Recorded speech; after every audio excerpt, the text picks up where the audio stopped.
5 weeks? 2 days? Help me to recollect.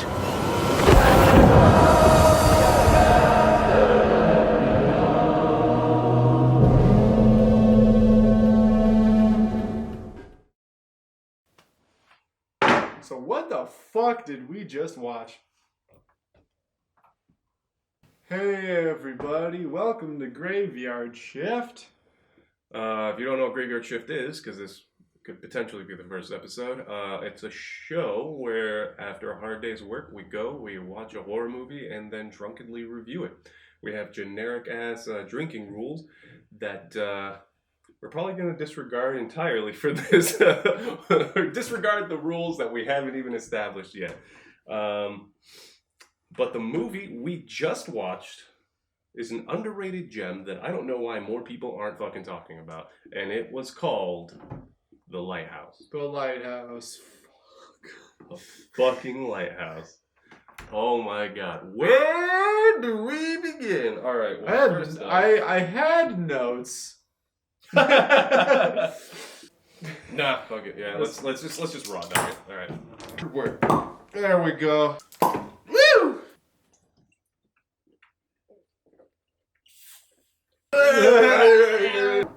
Jizzed. Oh, Jism. Jizz. Smell like jism. You smell like jism and piss. Like an onion fucked a shit barn.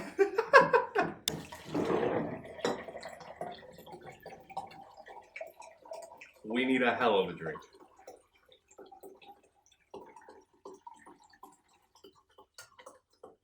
So first, I'd like to say I really appreciated the fact that it was filmed in 4:3 instead of 16:9. So it really lended a hand to that like old movie feel, old timey movie. Yeah. And also because it's 4:3, like a square pretty much. Like everything inside the frame was extremely important. You had to notice it. Which actually, it's almost like what they did with Mad Max Fury Road, how everything's kind of centered. Yeah. Oh yeah. Yeah. So cinematography was that is a mark of a quality film, is the cinematography, and the cinematography when this was bumping. You said we don't know where the fuck to start, which is a very adequate statement, but I say we should start where the movie starts, right at the beginning, because it is a veritable feast for the eyes. Yeah. It is intense. Like, as soon as it opens up with that 4:3 ratio, my brain instantly was just like, something is wrong. This isn't how we watch movies. Not anymore. And I can hear it distinctly, probably because we just watched it. But fucking Inception ain't got shit on this movie. This movie has horns for days. The movie opens up with this intense, hauntingly deep and like echoing, reverberating. It's just this reoccurring thing. Booming fucking. You just, when you hear it, you can't get it out. The sound design in this movie, like, we're going to talk about the cinematography, but another thing that should be brought up is the sound design. Oh, sound design's really good. Like, but I feel like it's just going to devolve into a theory. It's probably this film. This review is probably going to devolve just like the film did. Holy, it was spiral away. It was just a slow descent into madness. But once it started, it did not let up. Dude, and that lighting, like the lighting throughout, it felt like every time they were inside, there's just like one light source. It's either like you're just. It's either you're lit up and the rest just dark, just pure dark. They played with colors and or lack thereof of colors, just the different hues of gray. Yeah, so well. Sometimes like the whole screen, like you were just saying, is pitch black, and there's like one thing that holds your attention, so like a sliver of a face, and other scenes are just bathed in light, and it's just incandescently white. You know. You look like you got fucked up. You look like you got into a bar fight. Looks like I fucking watched The Lighthouse. Watch The Lighthouse. So, I should probably point out the fact that the first portion of this video is going to be completely spoiler-free. So, if you haven't seen the movie and want to see it, you can get our takes our reactions and our ratings. But if you have seen the film, we will get deep into spoilers in due time. So, this movie starts off, Robert Pattinson fucking rolls up to this... This whole movie is two dudes in a lighthouse. In a lighthouse. That's it. Spoilers. That's the movie. But in a nutshell, without spoiling anything, this movie is about two dudes, motherfucking Willem Dafoe, and my dude who knocked it out of the fucking park, Robert Pattinson. Yeah, if anybody had any hang-ups about Robert Pattinson and Twilight, you could just throw that out the window. Get it out of here. He's evolved, he's way better. I mean, I've heard that he's been in a lot of really good movies recently that I haven't seen, but this is the one that I did see. And he fucking kills it. I mean, to be fair, he ain't no Willem Dafoe. Yeah, because Willem Dafoe stole the show. Dafoe. Dude, the monologues. Don't spoil the monologues. But Dafoe in the movie recites a couple of monologues. In an eloquence that has been lost to time. I will say he speaks in an eloquence that has been lost to time because he adopts the mannerisms and like the verbiage and the everything of that time period, and he does it seamlessly, like he's always lived there, like he's always been that person. It's just the whole movie is just this huge psychological trip, you know. It is without spoiling anything. It is a very psychedelic, psychological film. It's very psychological, and it's a slow burn, but boy does it burn. I was about to say it is teetering on like arduous in the beginning. It is so slow. It does a really good job of really making you feel like you're in that lighthouse and you're living that life of being what's the job called? A wiki. So Robert Eggers is my new boy. He knocked this way out of the park. Primo job. I'm not sure if I appreciate it more or less than the Vavitch. If you didn't want people pronouncing it like that, you shouldn't have used that font. For those that right now. For those that don't know, we're talking about the witch. The witch. The Vavitch. But he was two V's. Robert Eggers is knocking just left and right homers because the Vavitch was a phenomenal horror period piece, and now he's come out with The Lighthouse, another phenomenal horror period piece. And if he just makes horror period pieces for the rest of his career, I'll be happy. I know he's not going to, because there's too much creativity in that mind, clearly, after seeing The Lighthouse. Don't break my heart. Aside from his lackluster titles, his films are to die for. And if you want an honest review right now from a horror aficionado, watch the movie. Just watch it. It's great. I'm torn on whether or not I would recommend it to be seen in theaters or in-house. Either way, I think it would be fine. Either way would be great. No, the sound. If you don't have like a surround sound system at home, like if you have like a really baller surround sound system, then probably go watch in theaters. But if you do, man, the sound design. The only reason I bring that up is because the film, the theater we saw it at, didn't have subtitles.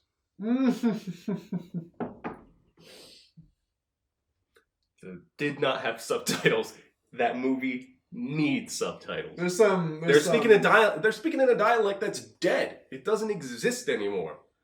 Right, so yeah, I don't know if certain theaters offer subtitles. Do your research, figure it out, because personally, I think the film would have been elevated just a little bit more if it had subtitles. I am going to buy this on Blu-ray just so I can re-experience the horrific majesty of this film. Would you consider this movie a horror movie or a psychological thriller? Horror. It's a scary experience. not knowing like what's gonna happen, who's in charge, what is everything. That's a scary position to be in. Like a lot of like dramatic psychological thrillers, usually you know who's who, or it's a clever twist or something like that. But you are never doubting everything. Mm-hmm. And this movie makes you doubt everything. There's a lot of unknowns and not solved. And also, this is straight up just a horror. Like, it is a Lovecraftian, psychological... Oh, he brought out the Lovecraftian word. That's a key word. Yeah, I feel like every time we bring that up, we have to take a swing or something. Cheers to an old racist. Yeah. Hot take. Lovecraft full of shit. That's my hot take. Lovecraft, : you can't comprehend it, so it's scary. Yeah. Guys, it's so scary. I can't talk about it. And that's why it's alright, so this movie may or may not be Lovecraft. Anyway, it is a little bit. That's the one thing I wish it didn't reveal in the trailer. If you've seen the trailer, you'll know is a somewhat Lovecraftian horror. But to answer your question, yeah, no, I 110% believe this is a full-on horror film. So, and there's a lot of horrific visuals, dude. There's one right in the beginning that, like, it was. There are very few times when a scare in a horror film is called haunting and like is genuinely haunting. Yeah. This was a haunting scare right at the beginning of the film. Not right at the beginning, but pretty damn close. So I'm a big fan of under your skin horror. So a lot of modern Hollywood horror has a lot of like jump scares. This movie has a lot of shit going under your skin throughout the whole goddamn movie. You just have this whole feeling of just being uncomfortable, and that in itself is a horror. Mm-hmm. No, I completely agree. That you just nailed it right on the head. This movie makes you uncomfortable. Exactly. In so many different ways. Speaking of which, that kind of segues into my next section. Oh. Ambiance. Oh, yeah! This is a good one. Okay. The mood and the setting, so goddamn dark and so great. And everything put together. Pretty much all the pieces to this puzzle put together form a fantastic, moody, full of dark ambiance, strangely sexual tension. Yeah, okay, with like one of the most unattractive humans on this planet, Willem Dafoe. But he is... He's a sex machine in this movie. If you were stuck on an island for months with just Willem Dafoe, I'd fuck him. You'd fuck him. Don't lie. Don't you fucking lie to me. So you touched on ambiance. I really want to touch on the ambiance because it is worth a thorough examination.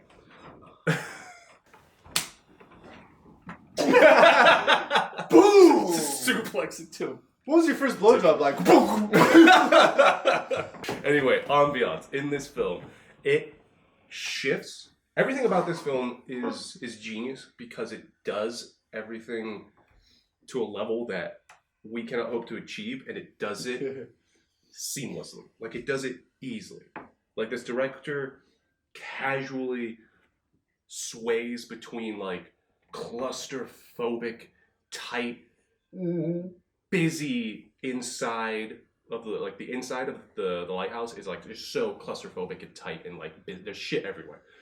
But as soon as you leave, it's just vast and open and empty, and it's terrifying in a completely different way for that right. It is just so starkly different. Like, it's black and white, but they exist within the same frame, and he does it seamlessly. It's brilliant. that was the spoiler-free section of our review. So you can, if you haven't seen the movie, you can stop watching here. Oh yeah, let's pretty much our nail the verdict is. What is it? So pretty much our verdict is thumbs up. Go watch that shit. Yeah. I give it's it good. 3 thumbs. Way up.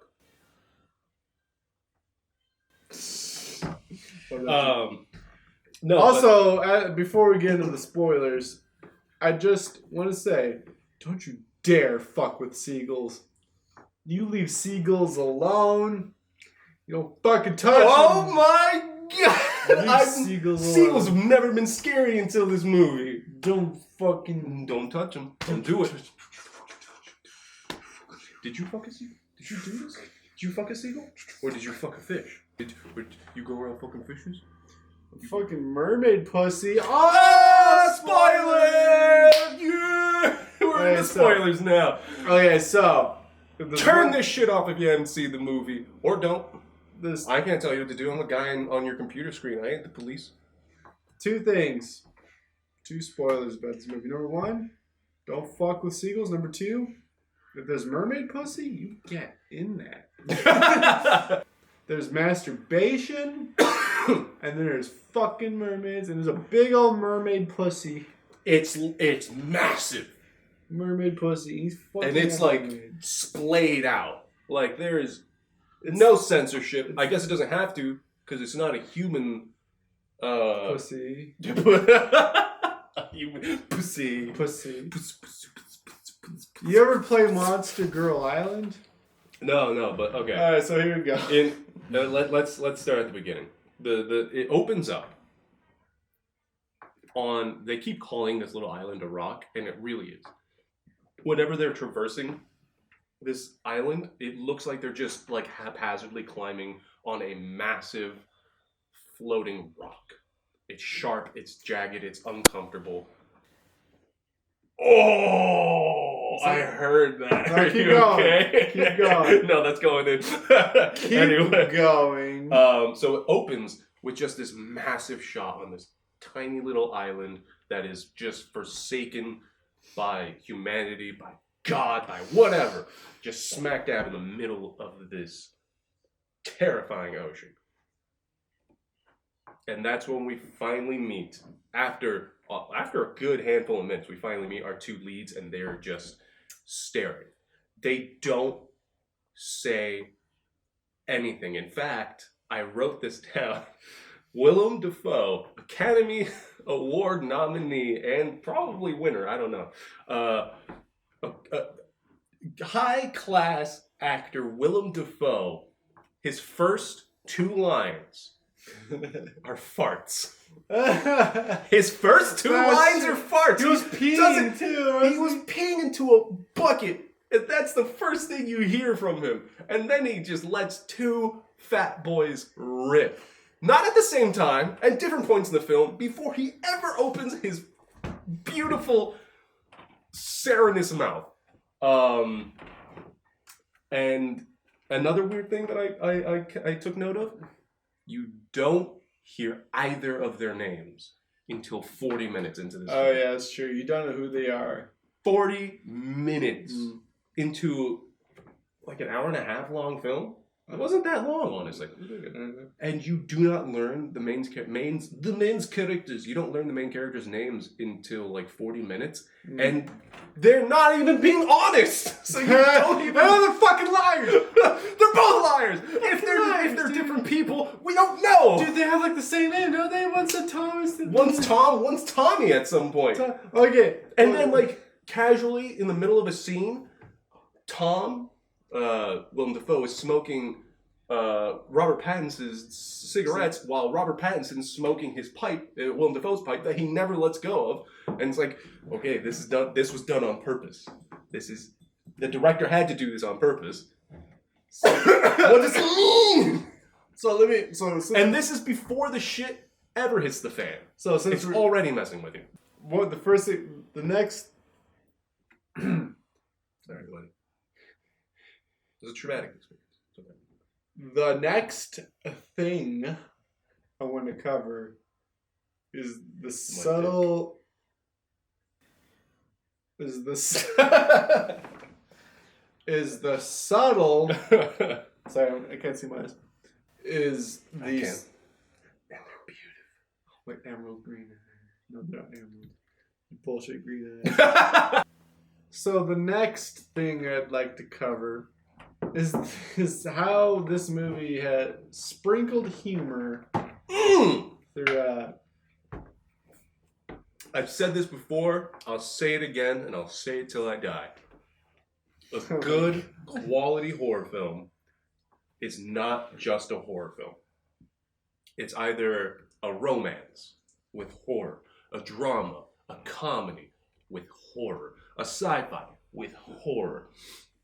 Every single thing I just said, I'm going to put an image of an example. So you have... Oh, you're going to edit that? Yeah. You're gonna comedy edit that? horror, I'm going to put Shaun of the Dead. Sci-fi horror, I'm going to put Event Horizon. For romance horror, I'm going to put The Fly. I already got it up here. Good horror is not just horror, because that's limiting. This director, Mr. Eggman, the Eggman himself, Eggy Boy, understands this beautifully. He not only made this a Lovecraftian horror, he made it a harrowing psychological horror with drama and comedy. One of my favorite comedy bits in this movie was when there's a point in the movie where the storm hits him real fucking hard, and the next morning, while everything's flooded, Robert Pattinson is still trying to A man's got to pee. And there's this little pea pot still floating around. He's still trying to pee in the pea pot while there's a bunch of fucking water everywhere. It's floating. He's knocking it around with his pee. It's floating around. Until he keels over and just vomits into the ocean water. Mind you, this water is currently flooding around his knees, and he's peeing in it and throwing up in it. And he's in it. And he's just... That was up to his ankles at most. No. It was up to his knees. And then remember when he falls in? Shins. I'd say yay deep. Okay, shins. Shin deep. This has to be the dirtiest movie I've seen in a long time. And I don't mean that in a perverted way. Even though it is, at certain points, more perverted than perverted films. It is such just a filthy film. I was talking to you about this in the car. Nobody puts anything down. No. Nobody puts anything down. They have a cup, you put it down. They have a cigarette, you put it down. You have a pitcher, an axe, shoes, you normally just put it down. Everything they throw to the floor. Floor inside, mug, just floor inside. They throw everything on the floor. Why? Because this is a disgusting film. It is so good. Gross. It's just, I shouldn't say gross, because it never goes overboard, but it is just a dirty film. It's dirty. There's a lot of things that we talked about that I want to make sure that we cover in this video. Naked Defoe. What? Hold on. We didn't even get to my favorite funny part. You just want to jump the boat straight into Naked Foe. Yeah, what's your favorite? Well, funnily enough, it's Naked Willem Dafoe. No, that's not funny. That's not funny. That's arousing. What is your favorite comedy sprinkle? My favorite comedy bit in the film. And that's one of the reasons I like the comedy in this film so much, is because it's subtle. This bit is nice. Hey, empty bottle, bros. I like to play dangerous. You like to play messy. Look, I'm a messy boy. Wow, I forgot to press record. I'm just kidding. We're good. You motherfucker. You said that with the drunk sincerity that made me believe you. Piece of shit. You piece of shit. You motherfucker. No! Don't you fucking tickle me! I wish I could tickle you back there. But I'm not tickling You motherfucker! You know what my mom did? What's up? My mom used to have a boyfriend who's a tickler, so she killed all of her feeling in her armpits so she's not ticklish anymore. Because her boyfriend used to hold her down, both her wrists, with one hand and tickle her. This seems like a really traumatic experience for your mom. So ever since then, she just killed all feeling in her armpits. And... To be fair, that's what I did with my brother. My brother's really ticklish. Yeah. Don't tell him I told you. And he used to try and retaliate by tickling me. So what I do is I would just do this at night. Just jab myself. I am not ticklish. Kill all. Also, you know what else I did? What's it? Does that shit hurt you? Yeah, a little bit. It's a pressure point. It's a little pressure point right there. I'm not even squeezing. It just hurts a little bit. Right? Well, Bones. Kids at my school used to just like attack pressure points and shit like that. My pressure points, nothing. Go ahead, squeeze as hard as you want. Yeah, I don't want it because you want to know why. Do it. You want to know why? Because I like to feel things. Bones. I don't. I still have emotion. What's that like?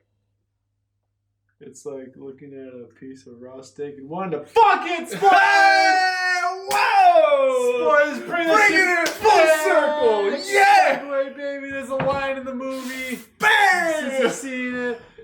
Raw steak, want to fuck Well it. done. That actually perfectly segues into my favorite comedy scene. Well, fucking Go ahead. done. Hell yeah. That's what's called being a professional. That's what's called a fucking segue. So my favorite comedy scene, there's a quick scene. What should have been... Was it quick though, the monologue? Okay, yeah. What should have been a quick scene where they're talking about, like Robert Pattinson starts talking about like, oh, if I had a steak. Oh, a steak. And like every other movie in the world that they talk about food they haven't eaten in a long time, there's like, oh, I'd savor every bite, every morsel, every scrumptious chew. Not Robert Pattinson. You know what he says? He says what every real man would say. He says, if I had a steak. Because he's been stranded for a long time. If I had a steak. Oh, if I had just one big, juicy, raw steak. Bloody. I'd fuck it, he says. He said on camera. Oh, yeah. During this film, I'd fuck it. And that's not the best comedy part of this scene. Hold on, I'm getting to it. Because poor Willem Dafoe has been cooking all the meals for him. Cooking all the meals. And Robert Pattinson, in his drunken tirade, tells him how shitty of a cook he is. How horrible. Even though poor Willem Dafoe slaves over a hot kitchen, cooks him up lobster. Hand-caught lobster. In a justifiably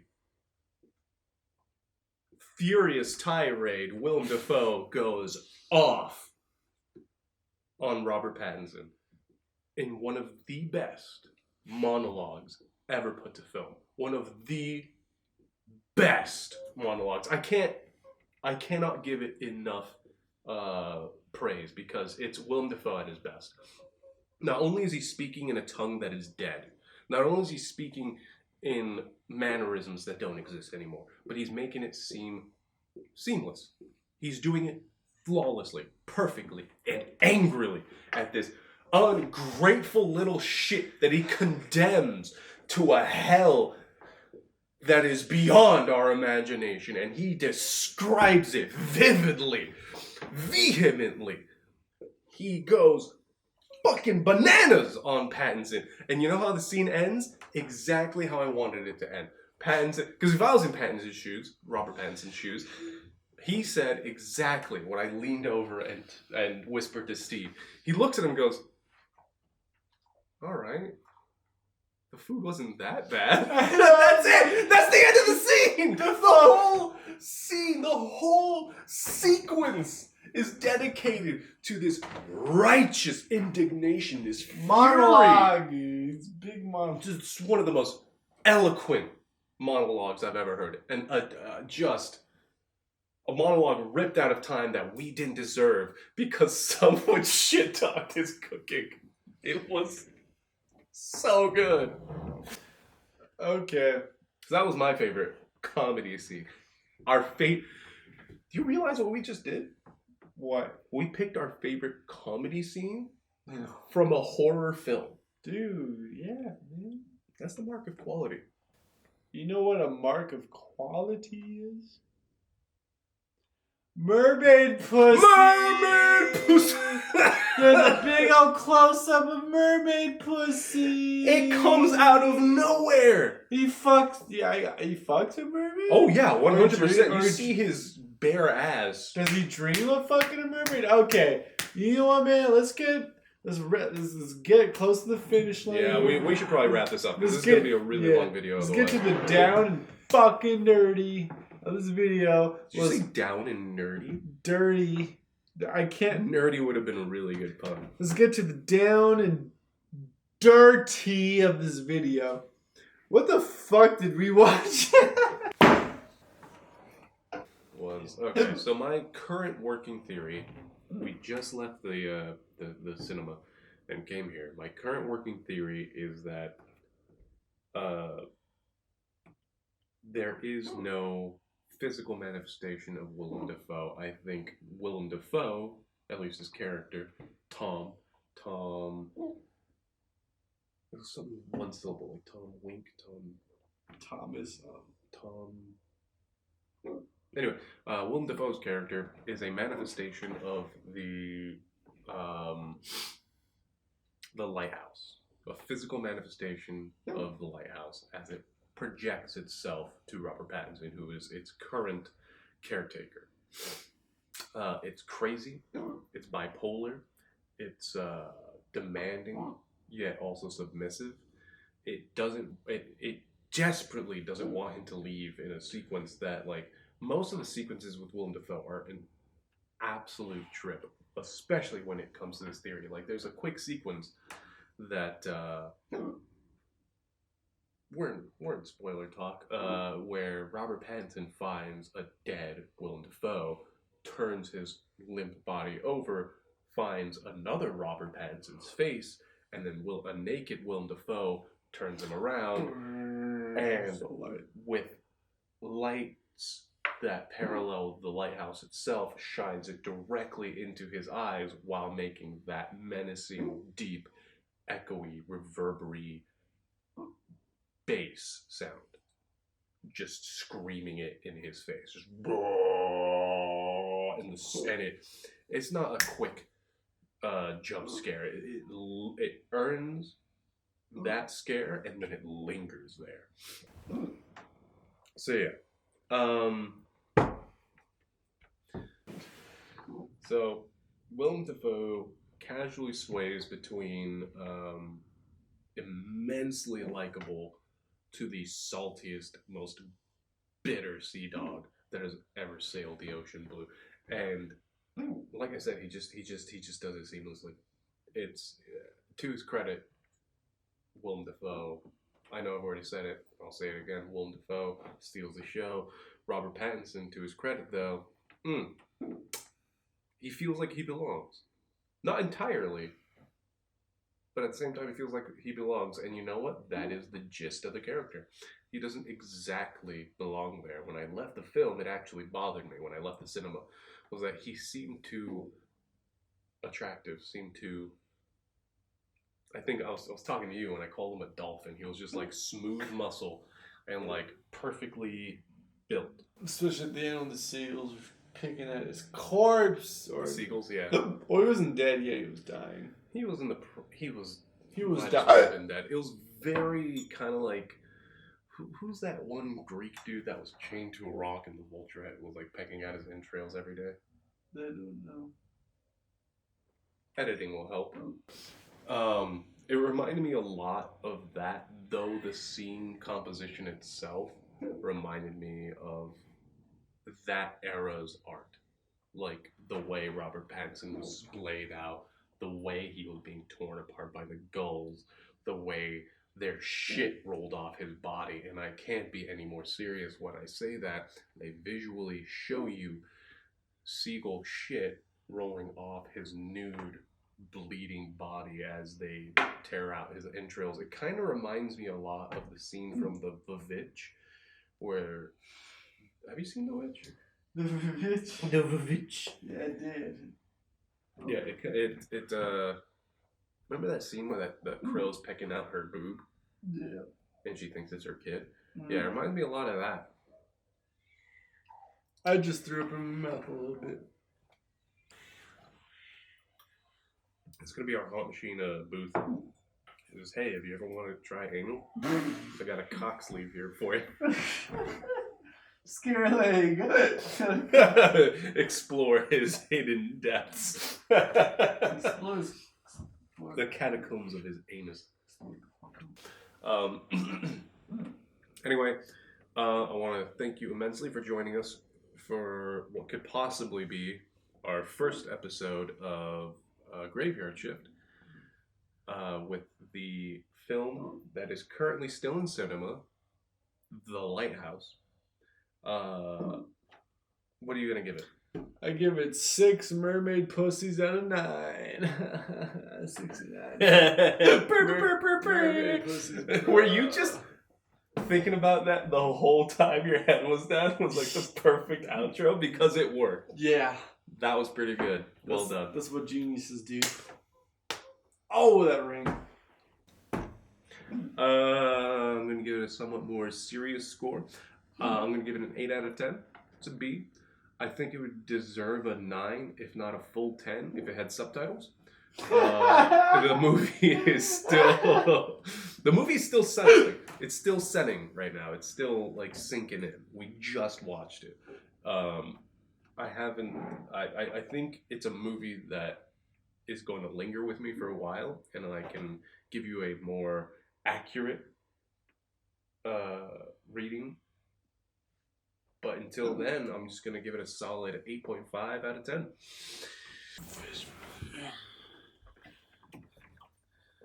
Oh, thank God, it's still recording.